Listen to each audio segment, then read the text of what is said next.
एखाद्या दीक्षाप्राप्त योग्याप्रमाणे राजे स्वरूपनाथजी यांना आदेश करून ते निर्भयपणे म्हणाले, एखाद्या लहान मुलासारखे पन्नाशी उलटलेल्या मला आपण नावागावाचा प्रश्न विचारता यांचे मला नवल वाटते. करायची काय ती नावागावाची उपाधी? ज्याकरिता परमेश्वराने जन्म दिला ते कार्य तर अजून दूरच आहे. ते कार्य हातून व्हावे म्हणून हा देह आजपर्यंत झिजवला. भारतभर भ्रमण करून निरनिराळे अनुभव घेतले.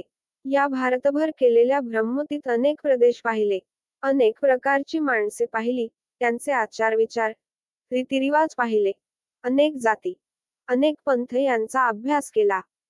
त्या भ्रमंतीत विचारवंत तत्वज्ञानी भेटले तसे कर्तव्यपरांमुख पाखंडीही भेटले. ध्येयाकरिता अहोरात्र तळमळणारे भेटले तसे धर्मभोळे, अडाणी आणि भोळसटही भेटले. प्रसंगोचित स्वीकारलेल्या अज्ञातवासात अनेक साधू, संत, फकीर, बैरागी यांच्या भेटी होऊन सहवासही लाभला. त्यात खरे सच्छील वृत्तीचे भेटले तसे भोळ्या भाबड्या जनतेला फसवून स्वार्थ साधणारे भेटले. हिंदू, मुसलमान, ख्रिश्चन, जैन सर्वांची विचारसरणी अध्ययन करण्याची संधी लाभली. त्या अध्ययनात काही दिवस घालविल्यानंतर विचारांची उकल होण्याऐवजी गोंधळ मात्र वाढला. मतामतांच्या गलबल्याचा गोंगाटच अधिक झाला.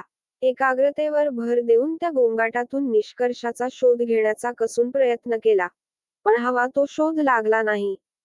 मनाचा संदेह मिटला नाही. मी कोण आहे? मी कोठून आलो? का आलो?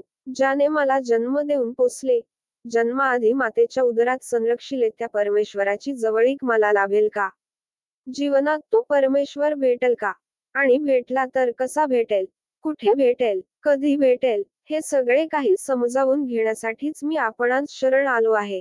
तो तेजस्वी पुरुष म्हणाला.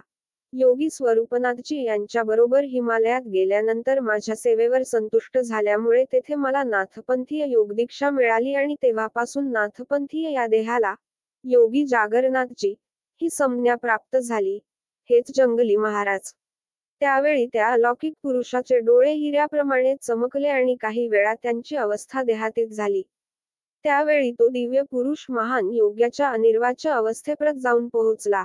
देहभान विसरून गेला. मानेवरून कमरेपर्यंत रुळणारा पिंगट काळसर जटाभार, अर्धोन्मिलित दृष्टी, दणकट आणि सतेज देहयष्टी, कंबरेला फक्त लंगोटी आणि गुडघ्याच्या खाली पोहोचतील असे उभय बाहुदंड असे ते स्वरूप आताही माझ्या डोळ्यांसमोर स्पष्ट दिसते. पण त्यांना योगी जागरनाथजी असे नाव दिले गेले.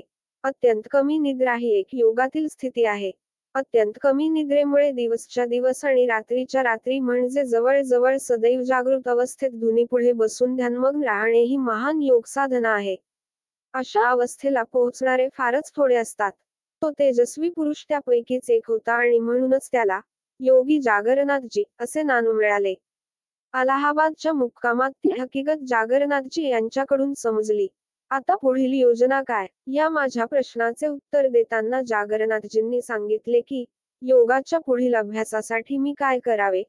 असा प्रश्न मी योगी स्वरूपनाथजींना विचारला असता त्यांनी सांगितले की महाराष्ट्रात पुण्यापासून 9-10 मैलांवर आळंदी येथे सद्गुरू ज्ञानेश्वर माऊली यांची समाधी आहे तेथे जा. त्यांच्या करवीच आता तुला पुढील योगसाधना प्राप्त होणार आहे. आणि म्हणूनच त्या आज्ञेप्रमाणे ते इकडे आले. पुढील भागात लाईक करा, सबस्क्राईब करा.